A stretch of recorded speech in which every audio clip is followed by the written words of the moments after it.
The hotel restaurant. The woman took a mouthful of tea, wincing immediately. It was too hot. Would she ever learn? She looked up from her phone for a moment to take in her surroundings.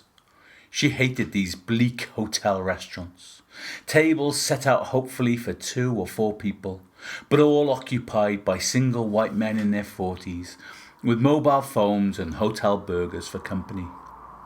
She counted them, 14 of them, not a woman in sight. Even the 2 waiters were male. She suddenly felt uncomfortable being the only woman in the place. Were they looking at her? Were they preening and priming themselves, thinking it would be them who would save this damsel in distress?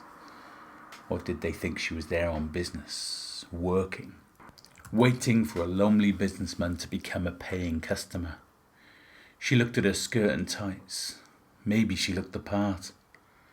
She tried to concentrate on her emails. Meetings all day meant a backlog of stupid, bloody emails that couldn't wait until tomorrow. Because if they did, they would be joined by more and more and more and more until she was driving up the wrong lane of the information superhighway. But despite the pressing need to answer this nonsense, she couldn't concentrate. Instead, she felt the eyes of the 16 men on her. She looked around the room again. If the men were staring, then they were doing a good job of hiding it. Of course they weren't all looking at her.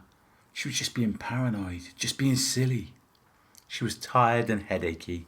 She'd eat her dinner, finish the wine, and then go to her room. She just hoped these creepy men would leave her alone until then. She poked at the cannelloni in the dish in front of her. It was steaming hot, like it had just come out of a nuclear reactor. She'd leave it to cool down for a year or 2. She had already burnt her mouth once that evening. She didn't want to do it again. It didn't look too appetizing anyway.